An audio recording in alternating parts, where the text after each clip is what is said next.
வணக்கம். தாமிரபரணி சிலம்பம் மற்றும் தற்காப்பு பயிற்சி பள்ளியிலிருந்து ராஜா. பார்த்தீங்கன்னா நம்ம சிலம்பத்தில் இருக்கக்கூடிய ஆயுதமுறை பயிற்சிகளை பற்றி தொடர்ந்து காணொலியாக போடுறோம் திட்டமிட்டிருக்கோம்.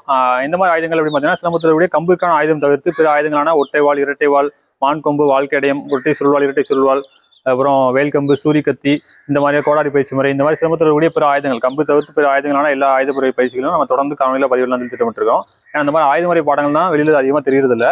எல்லாருமே கம்பு சுத்துற மாதிரியே பிற ஆயுதமும் பயிற்சி பண்ணிட்டு இருக்கிற மாதிரி தெரியுது. அதனால இந்த மாதிரி ஆயுதமுறைகளை பற்றி தெரிஞ்சுக்கிறோம் அப்படின்றதுக்காக தொடர்ந்து ஆயுதமுறை பற்றி காணொலியாக பதிவிட போகிறோம். அந்த வகையில் பார்த்தீங்கன்னா இன்னைக்கு வந்து நம்ம ஆயுதமுறை பயிற்சியில் ஒற்றை வாளுக்கான போர் சோக்கு பாடமுறையாக பார்க்க போகிறோம். இந்த போர் சோக்கு அப்படின்னா என்ன நிறைய தெரிஞ்சிருக்காது. அது தெரியல அப்படின்னா சுத்துமுறை சோக்கு, போர்முறை சோக்கு அப்படின்ற வித்தியாசம் சிலம்பத்தில் புரியணும். அந்த வித்தியாசம் புரிஞ்சாதான் சுத்துமுறைனா என்ன, போர்முறை என்னன்னு சொல்லி உங்களுக்கு தெரிய வரும். அது தெரிஞ்சுக்கணும்னு நினைச்சீங்கன்னா இதுக்கு முன்னாடி நம்ம இருபெரும் பிரிவுகள், சிலம்பத்தின் இருபெரும் பிரிவுகள் ஒரு காணொலி போட்டிருப்போம். அந்த காணொலி பார்த்தீங்கன்னா சிலம்பத்தோட சுத்துமுறை என்ன, போர்முறை என்னன்னு தெளிவாக புரிஞ்சுக்குவீங்க. இதை புரிஞ்சுக்கிட்டாதான் சிலம்பத்தில் நிறைய பேர் இந்த அலங்கார சிலம்பம் சொல்லி பயன்படுத்திட்டு இருப்பீங்க. அந்த அலங்காரம் வந்து சிலம்பத்தில் கிடையவே கிடையாது. அது தெரியணும்னா அந்த காணொலி பாருங்க, உங்களுக்கு புரிய வரும். சிலம்பத்தில் எது பெரும் பிரிவுகள் நான் சொல்றேன் அப்படின்றது புரிஞ்சிடும். அதை புரிஞ்சுட்டு வந்தீங்கன்னா இன்னும் ஈஸியாக இருக்கும். இப்போ வந்து பார்த்தீங்கன்னா சிலம்பத்தினுடைய போர் சோக்கு முறையில் நம்ம பார்க்க போகிறோம். அதுலேயும் ஒற்றை வாளுக்கான போர் சோக்கு முறையை நம்ம பார்க்க போகிறோம். இந்த ஒற்றை வாளுக்கான போர் சோக்கு மாதிரி இது மாதிரி ஒவ்வொரு ஆயுத முறைக்கும் சுத்துமுறை பாடம், போர்முறை பாடம் இருக்கும். இப்போ ஒற்றை வாள்லையும் நம்ம ஏற்கனவே சுத்துமுறை பாடம் நிறைய நம்ம ஒரு காணொலி போட்டிருப்போம். அதை பார்த்துட்டு அதையும் பயிற்சி பண்ணிட்டு வாங்க. அதுக்கப்புறம் இந்த போர் சோக்கு பார்த்தீங்கன்னா இன்னும் எளிமையாக இருக்கும். இப்போ வந்து நம்ம ஒற்றை வாளுக்கான முதல் போர் சோக்கு தான் பார்க்க போகிறோம். இந்த பாடத்தோட பேர் வந்து பார்த்தீங்கன்னா படை வரிசை. படை வரிசைன்னு ஏன் அதை சொல்கிறோம் அப்படின்னா நீங்கள் பயிற்சி பண்ணுறதுக்கு தெரியும். அதாவது சிலம்பத்தினுடைய படை சுற்றுமுறை தெரிஞ்சிருக்கும். அந்த படை வீச்சு சுற்றுமுறை மாதிரி இருக்கும். அந்த வகையில் இந்த பயிற்சி செய்ய வர்றதுனால படை சுற்றுமுறை அப்படின்னு சொல்லுவோம். அதனால படை வரிசை அப்படின்னு சொல்கிறோம். இப்போ இந்த ஒற்றைவாள் முதல் போர் சோக்கு பாடத்தை வேகமாக பண்ணி காட்டுறோம். அடுத்து எளிமையாக கற்றுக்கிற மாதிரி சொல்லி தரோம். வணக்கம். இப்போ இந்த ஒற்றைவாள் முதல் போர் சோக்கு முறை வந்து பார்த்தீங்கன்னா வேகமாக செஞ்சு காட்டுறோம் பாருங்க.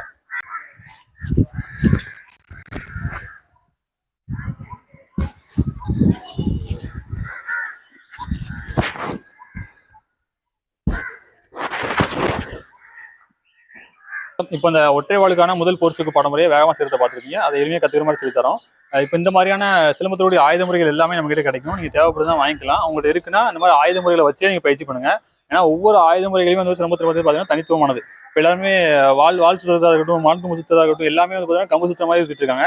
அப்படி பயிற்சி பண்ணக்கூடாது. அதனால எல்லா ஆயுதமே தனித்துவமானதுன்றனால ஒவ்வொரு ஆயுதம் தன்மை தெரிஞ்சு நீங்கள் பயிற்சி பண்ணுறது தான் முறையாக இருக்கும். அதனால ஒவ்வொரு ஆயுதத்தையும் வாங்கி அந்த ஆயுதத்தோட தன்மை தெரிஞ்சு நீங்கள் பயிற்சி பண்ணுங்க. அதுதான் முறையானது.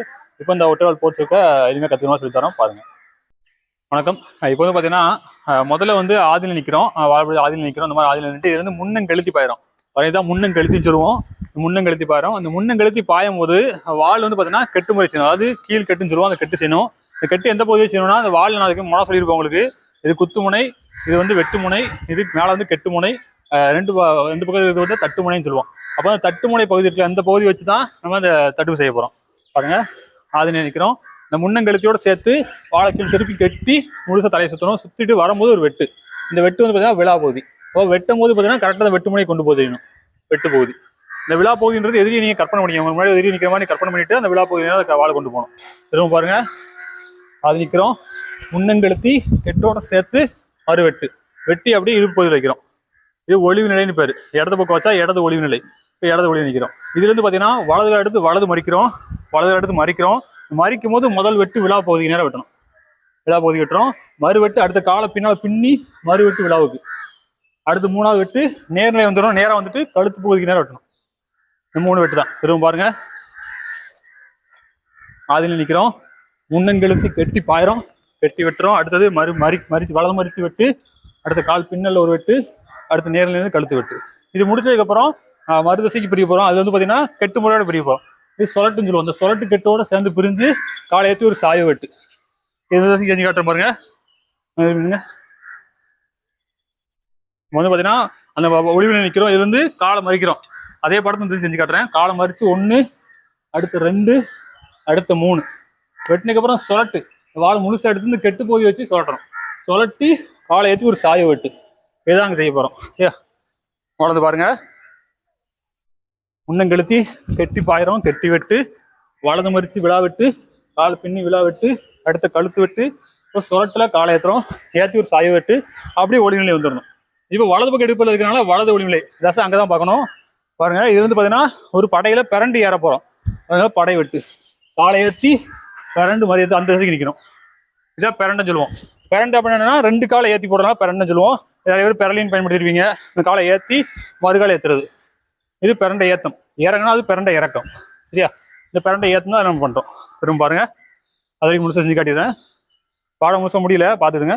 இப்போ முன்னங்கெழுத்தி கெட்டி வெட்டுறோம், வலது மறிச்சு விழா விட்டு, கால் பின்னல் விழா விட்டு, அடுத்து கழுத்து விட்டு தொலட்டி சாய் வெட்டு எடுத்து ஒளி விண்ணை வரோம். இதில் பிரண்டை ஏறுறோம். பிரண்டை ஏறி பிரண்டை வந்து விழாவுக்கு தான் குறி. சரி, முடிச்சதுக்கப்புறம் இந்த திசை பார்க்குறோம். இப்போ இந்த இப்படி முன்னாடி பார்த்தோன்னா வலது மாதிரி அதே மாதிரி செய்ய போகிறோம். வலது மறிச்சு விழா விட்டு, கால் பின்னி விழா விட்டு, அங்கே என்ன செஞ்சோமோ அதே திரும்ப செய்ய போகிறோம். அடுத்த கழுத்து வெட்டு, திரும்ப மறு சொலட்டு சாய் வெட்டு ஒளிவு நிலை, அடுத்து பிரண்டை ஏத்தம். இந்த பாடம் நேர் எதிர் திசை பாடம். அந்த திசைக்கு என்ன செஞ்சோமோ அதே எதிர் திசைக்கு செஞ்சு முடிச்சு வந்து நிற்போம். ஏதாவது பாடம் முடியுது. பாடத்தை முடிச்சு செஞ்சு காட்டுறேன் பாருங்க. இந்த பாடம் இந்த திசைக்கு செஞ்சு காட்டுறேன், தெளிவாக பார்த்துருங்க. ஆதில் நிற்கிறோம். முன்னங்கெழுத்தி கெட்டி வெட்டி, வலது மாதிரி விழா விட்டு, விழா விட்டு, கழுத்து விட்டு, சுரட்டி சாய விட்டு ஒளிவு நிலை, பிரண்டை ஏறுறோம். இங்கே பண்ண அதே திசைக்கு மறு திசைக்கு போகிறோம்.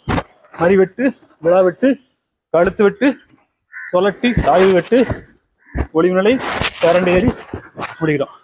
இதோட அந்த பாடம் முடியுது. இப்போ இந்த ஒற்றையால் முதல் போர்ச்சோக்கு பாடமுறை வந்து எளிமையாக கற்றுக்கிற மாதிரி செஞ்சிருப்போம், உங்களுக்கு புரிஞ்சுக்கணும்னு நினைக்கிறேன். இப்போ இந்த மாதிரி வந்து பார்த்தீங்கன்னா சிலம்பத்தில் வந்து இதில் நீங்கள் பார்த்துருப்பீங்க, நிறைய விளக்கத்தோடு ரொம்ப தெளிவாக சொல்லி கொடுத்துருப்போம். நிறைய பேர்கள் இருக்கும், நிறைய காரணங்கள் இருக்கும், நிறைய ஆயுதத்துக்கான குறிகள் இருக்கும். இப்படி சிலம்பத்தில் வந்து ஒவ்வொரு ஆயுத முறைக்குமே தனித்துவமான குறி, தாக்குமுறை குறிகளும் தனித்துவமான தடுப்புமுறைகளும் ஆயுதத்தின் தன்மையும் தனித்துவமாக இருக்குது. அதனால ஒவ்வொரு ஆயுத முறை பயிற்சியில் கற்றுக்கும் பொழுதும் அதோட நுட்பமாக அந்த ஆயுத பற்றி தன்மை தெரிஞ்சு கற்றுக்குங்க, அதுதான் முறையாக இருக்கும். அந்த மாதிரி நம்ம தொடர்ந்து பதிவிட போகிறோம். எல்லா ஆயுத முறை பற்றியும் சிலம்பத்தில் எல்லா ஆயுத முறை பற்றியும் தனித்துவமாக தன்மை தெரிஞ்சு அது முறையாக கற்றுக் கொடுக்க போகிறோம். தொடர்ந்து காணொலியில் பார்த்துட்டு வாங்க. இது மாதிரி ஆனால் ஏன்னா சிலம்பம் இப்போ வந்து இப்போ காலகட்டத்தில் நிறைய சிலம்ப பயிற்சியாளர் இருக்காங்க. ஆனால் எல்லாருக்குமே வந்து கம்பு மட்டும் தான் பயிற்சி இருந்துருக்கு. கம்பு தாண்டி சிலம்பத்தில் எல்லாருக்கும் நிறைய பேர் தெரிய மாட்டேங்குது. அப்படியே தெரிஞ்சிருந்தாலும் எல்லா ஆயுதங்களோட தன்மை தெரியாமல் அதையும் கம்பு சுத்த மாதிரியே பண்ணிட்டு இருக்காங்க. அப்படி இல்லாமல் அந்த ஒவ்வொரு ஆயுதம் தன்மை தெரிஞ்சு முறையாக கற்றுக்கிட்டு முறையாக கற்றுக் கொடுங்க. அப்போ தான் அந்த கலை உண்மை தன்மையோட அடுத்த தலைமுறை கொண்டு போய் சேர்க்க முடியும். இப்போ இந்த மாதிரியான ஆயுத பயிற்சி மூலம்லாம் நீங்களும் நம்ம தொடர்ந்து எல்லாமே கற்றுக்கலாம். தொடர்ந்து எல்லா ஆயுத முறையும் கற்றுக்கணும் அப்படின்னு நினச்சிங்கன்னா அதுக்கு நம்ம வந்து தொடர்ந்து ஆயுத முறைக்கானே தனியாக ஒரு ஆன்லைன் வகுப்பு திட்டமிட்டு நடத்திட்டு இருக்கிறோம். அந்த ஆயுத முறை பயிற்சி வந்து பார்த்தீங்கன்னா ஒரு 3 மாத வகுப்பை நம்ம திட்டமிட்டு நடத்திட்டு இருக்கிறோம். அந்த 3 மாத பயிற்சியிலேயே சிலம்பத்தில் கூடிய அனைத்து ஆயுத முறையும் கற்றுக்கிற மாதிரி ஆன்லைன் மூலமாக இந்த வகுப்பு நடத்திட்டு இருக்கிறோம். வாய்ப்பு இருந்தால் அந்த ஆன்லைன் வகுப்பை கலந்துக்கிட்டீங்கன்னா சிலம்பத்தில் எல்லா ஆயுத முறைகளுமே நீங்கள் அதில் கற்றுக்க முடியும். அந்த 3 மாத பயிற்சியிலே நீங்கள் சிலம்பத்தில் எல்லா ஆயுதமே தனித்துவமாக கையாளுற மாதிரியான முறைப்படி தெரிஞ்சுப்பீங்க. அந்த வகையில் அந்த பயிற்சி நடந்துட்டு இருக்குது. அதில் கலந்துக்கணும்னு சொல்லி ஆசைப்பட்டீங்க அப்படின்னா நம்ம தொடர்ந்து பதிவு செஞ்சீங்க. ஆன்லைன் வகுப்பை கலந்து கற்றுக்கலாம். மேலும் தொடர்ந்து நம்ம காணொலியை பாருங்க, தொடர்ந்து பயணிங்க, தொடர்ந்து பயணிப்போம். நன்றி, வணக்கம். வாழ்க தமிழ், வளர்க சிலம்பம்.